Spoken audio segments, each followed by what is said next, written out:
Hello everybody, welcome back to the Lytton Lang Gang. This week we're going to be looking at My Last Duchess by Robert Browning. You are here with me, Miss Graham, Miss Gough, who is the department expert on My Last Duchess, and Miss Gray is also here as well to add her contributions. This week we have a lovely new jingle, which you'll get at the start of every single episode, courtesy of Mr. Grimmett, so I hope you enjoy it. Cracking conversation, analytical interpretation, and igniting imagination with the Lytton Lang Gang. It's brilliant. Brilliant. It's absolutely fantastic. So we're going to talk about Robert Browning's poem. So we'll start off by contextualising him. He was a Victorian poet. He started out as a bank clerk, didn't really fit in society, and he then eloped with Elizabeth Barrett. And was you the one who said last week? He was the one who, it was quite an illicit affair, wasn't it? Oh, it might be Shelley. I don't think their families approved. No, the families definitely didn't approve of it. Yeah, maybe I'm thinking of the wrong poet now. Basically, he was kind of like a proto-feminist, though.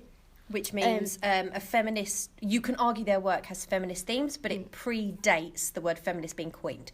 So just like with Shakespeare himself can't be a feminist because the word didn't exist, but he presents feminist themes. That's a proto-feminist, and Robert Browning is the same. Yeah.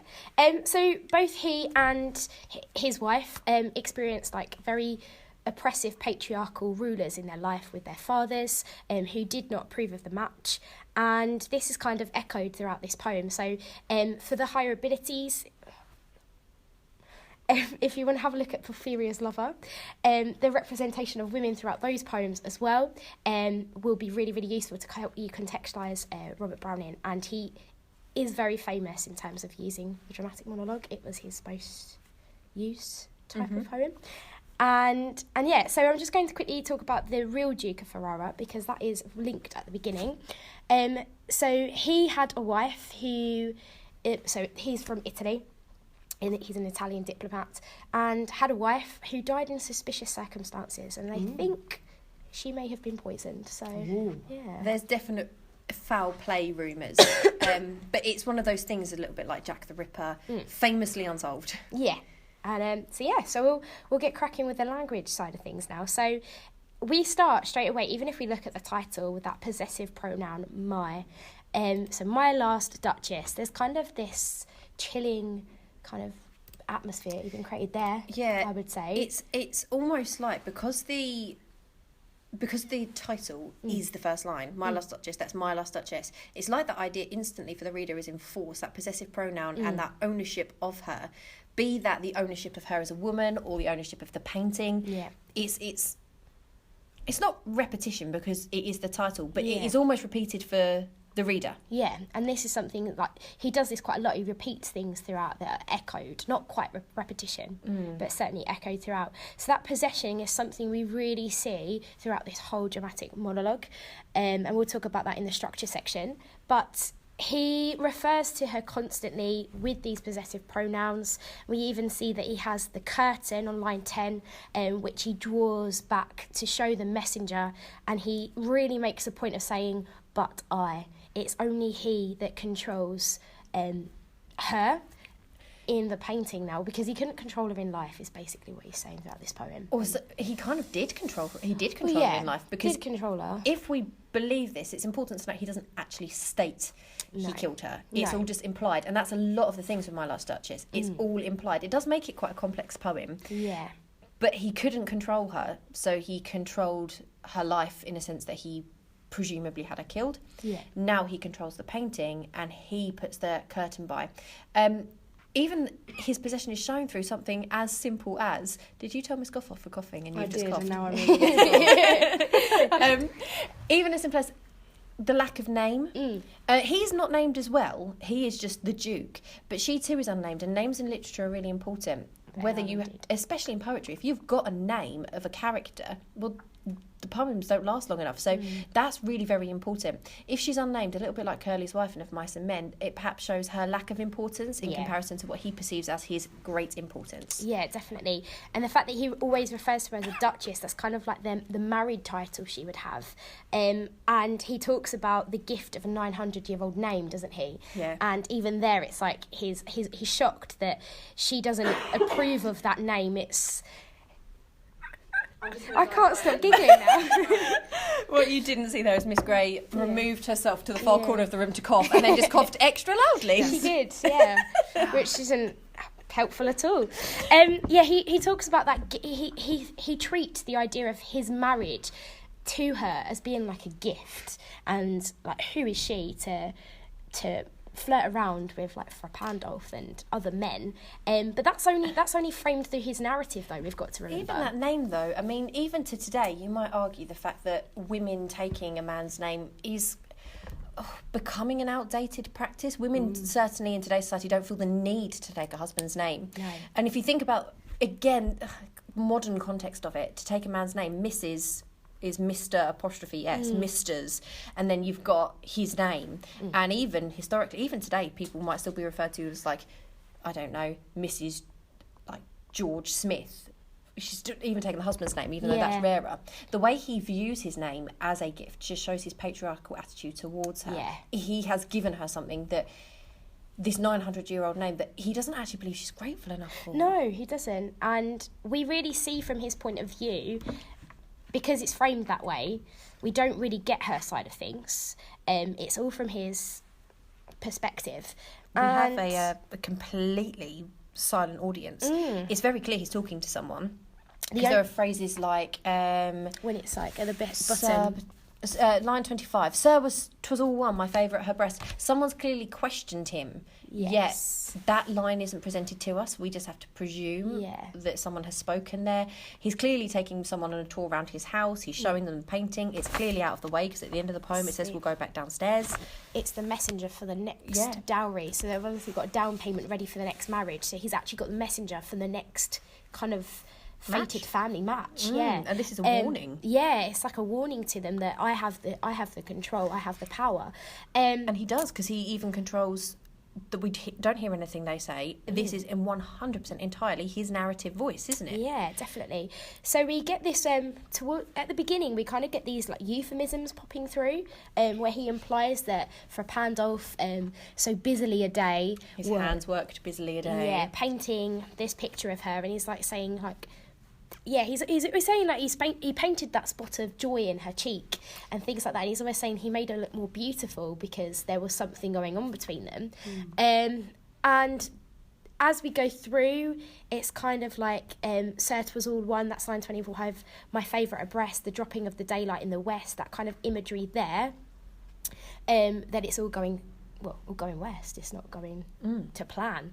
And he talks about her riding round the terrace, like showing off her beauty to other people, because she thanked men good, but thanked them somehow, I know not how. Well, he's heavily implying she's cheated, but it's important to question, did she? I mean, she could have been. Or could he just be very, very paranoid? Sounds a lot like an abusive relationship, doesn't it, really? Yeah, toxic flags would be flying off. Absolutely. It's gaslighting is what it is. Yeah. He presumes she's cheating. Quite frankly, my personal read of this poem, which may be different from others, is this woman got gifts and she thanked them and she seemed to like things that people gave her. Yeah. And he seemed to take that as a clear suggestion she was cheating. Even this painting, which, okay, for the day, there is a painting you can find that this whole poem is based on. Slightly unstylistic of the time, in a sense that she is blushing, which at the time it was, think they used to like lighten their skin as much as they could. Yeah. So yeah, that you might question where that's come from, but that's what he's basing the rumour on. That's a little bit like seeing a picture online and presuming someone's cheating with absolutely zero evidence, and then trying to pin everything you can on them from onto there. them, yeah. And that's when, because that disgusts him, so that even says it in line 38, or he kind of picks out her flaws then. He says, just this or that in you disgusts me, here you miss or there exceed the mark. So he's really picking out those flaws in her, and it's almost justifying his next actions, which is that violence. And this is implied that he does murder her in some way. On line 45, where it says, "This grew, I gave commands, then all smiles stopped together." And that line there is so chilling for me. I think the use of that sibilance as well just really like kind of consolidates the idea that this man is dangerous, and he'd had enough and wanted to assert his patriarchy, I'd say. It's foreshadowed as well, isn't it? Because do you see on line 19, he talks about that half flush that dies along her throat. Yeah. Well, even that, he's describing the painting, but that sounds to me like murder. It does. And then when it gets to then all smiles stop together, that short sentence, this is quite a... But we will talk about the structure in a moment. This is a very structural poem. But then to just have that short sentence, then all smiles stop together. And he even has that pensive kind of like, as if he's looking at the painting. There she stands as if alive. He's like...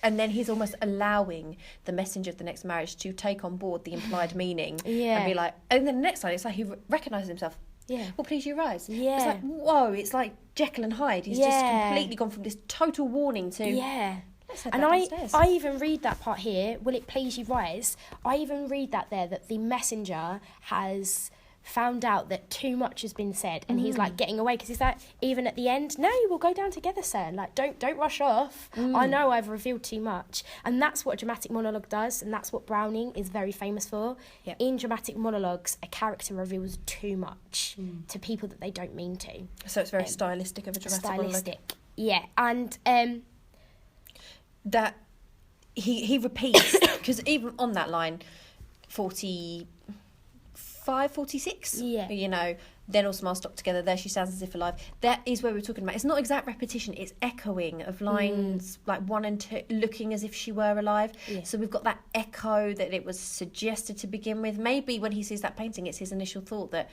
reminder that she's not alive anymore. Yeah. And then it's told to us why she's not alive anymore. Why she's not alive, Do you think he misses her?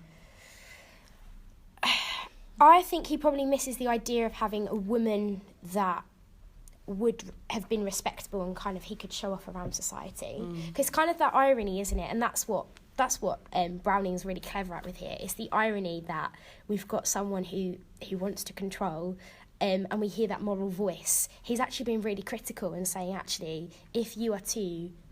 if you try to be too powerful, it almost goes against you in a way. And I don't know. I think because there's even this, if we link it to that contextually, the idea that Duke of Ferrara, I think he had like 2 wives previously, who they don't really say much about them, but it's like he's almost like a conveyor belt system moving from one to the other. So was their love actually a relationship? Perhaps not. I don't know. I don't get the impression he misses that. I get he misses the power. Because he doesn't have authority anymore. Doesn't sound very loving, does it? It sounds very authoritarian. Yeah. He's only got a curtain that he can control now, and that's not quite the same thing, is it? Get a new wife. Yeah. Which kind of leads us on to that metaphor at the end. Yeah. It's sometimes a bit easy, I feel, with this poem after line 46 to get a bit complacent and just think, oh, that's the closing of the poem. But actually there's loads in there. It's in those sections where we learn that he's getting married again. We don't know that elsewhere, where he says about the dowry and you'll count the masters no monifants. Essentially what he's saying there is, oh, by the way, you know, I'm really excited about marrying the Count's daughter. It's not just the money, it's not just the dowry, but it would seem to suggest that he doesn't even know her. She's, again, unnamed. But at the end, lines 54 to the end, notice Neptune, though taming a seahorse, though a rarity, which Klaus of Innsbruck cast in bronze for me. It's easy to see that as, oh, they're walking downstairs, he sees a statue, and it's another treasure to him, just another thing that he can buy, a little bit like a wife. Yet if you take that a little bit further and notice it's a metaphor, Neptune, god of the sea, very, very powerful male figure, taming something very gentle, very innocent, very naive. Yeah. It doesn't take much to tame a seahorse, does it? No, it's not some mighty beast. In fact, it's no great feat at all to tame a seahorse. They're tiny. But he sees it as some great power that he had. So that treasure that he has could definitely be seen as a metaphor for his view of power with women. Oh, yeah, definitely. And I think he returns that idea as well, because there's kind of been a power loss here. And this is something I'm going to talk about in terms of the structure in a second. There's been a power loss, especially from lines 29 to 43. You'll notice it with the caesura and the hyphens. It's almost like he's psychologically a little bit damaged. There's a breakdown of his power.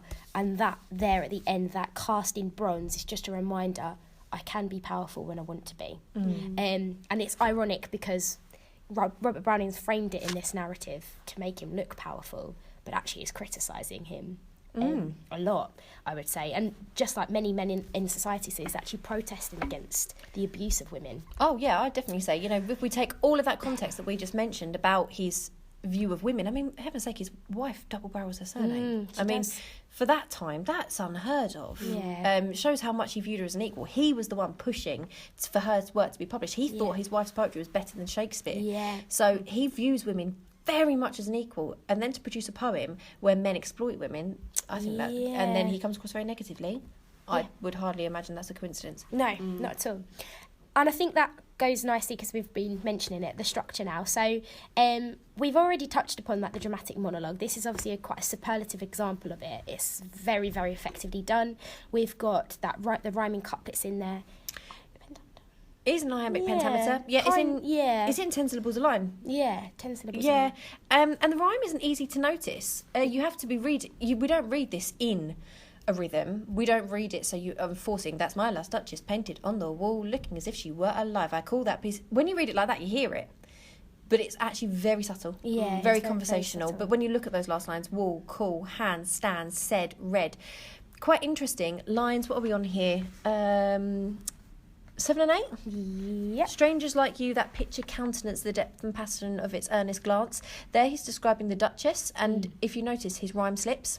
So it's imperfect. And ironically, if you are studying at university, when a rhyme is imperfect, it was historically called a feminine rhyme. Yeah. And that's what it would have been called in Browning's day. And at university, they still call it a feminine rhyme. As a feminist, it drives me insane that the imperfect rhyme is somehow female. But nonetheless, he's describing her. He drops into feminine rhyme, the imperfect rhyme, because she to him was imperfect, perhaps. And that kind of links then to that kind of idea here where I just said about how we kind of have the caesura and the hyphens come in, and the syntax gets a little bit contorted as we get to this second half of the poem, because it's kind of like not quite easy to read and follow. It's like it's broken up. It becomes quite jarring, doesn't it? Almost like he's losing his temper. So I'm looking from around line 30. Oh, blush, at least she thanked me. Good, but thank how some I know how. So she ranked mine gifted for 900 years old name with anybody's name. And it almost becomes kind of similar to checking out my history, almost like a rant. It's like he's warmed to his theme, and it doesn't actually stop to the caesura on line 47. Then we stop. It slowly starts to calm down. As he regains his cool once again. I mean, the way he speaks and the way that some of this is in the punctuation, this or that, and exceeds the mark. These are things that he probably said to her. And that would have been said with quite some force. The way when people get angry, they recount things that they've said. No, I said that and I said this. That's what he's doing. It's just the, 1800s version. And like you said, where the fact that it's kind of like he's almost quite aggressively saying this, it's that enjambment as well, which really kind of like, it doesn't flow almost, especially this part. Hard. It's kind of hard. You do carry on, but thanks somehow. It kind of like, it chops and changes a little bit, and then that's what I believe read into that he's kind of like psychologically said too much. And he's worried. And then so although it's framed in the Duke's narrative, I can't speak today, we are placed and situated with the messenger. We're almost the messenger reading this, and I wonder if we then would be just like him and get a little bit scared and cautious of him, and then start to think, okay, did his wife actually trot around and ride around and thanked men and things like that? It is like we're given the perspective of the messenger. You're right, because when he starts to say all of the filling in the blanks, search was all one, it's almost like we've asked that question ourselves, going, oh, what do you mean? How did she suggest you were sleeping. It's all the same. Yeah. It's like he's answering the questions we, the reader, are having as well. Yeah. And don't forget, probably the most important structural element of this poem is the Volta. Oh, yeah. It happens on line 47. It's after as if alive, wilt please you rise. Now that bit's where you get the Volta. We talked about the Volta in Extract from the Prelude last week. Yeah, we did. That's that tone shift. So it goes from quite sinister to almost light-hearted. I've revealed too much. Come on, let's distract you. Yeah. And structurally, very important. I think if I were making... I know last week we talked about if you were going to be quoting about structure, quote from this section, I would choose that section to quote from. Yeah, definitely. And especially, like you said, with the Neptune and the seahorse as well, that I think you could then link that back to ideas earlier because it's foreshadowed and it's... And I think if you want to be perceptive, you know, a lot of candidates will pick that quotation, there she stands as if alive. Nothing wrong with that. But if you're being perceptive, let's say the question is, how is power of a narrator presented? Why not talk about the way that tone shift actually goes to quite light, distracting? Why not talk about the fact he's marrying again and therefore showing another level of power? I feel a lot of candidates kind of gloss over this section where he talks about he's getting married again. Yeah. I feel that is forgotten. Yeah, definitely. But could be quite perceptive if done well. Indeed.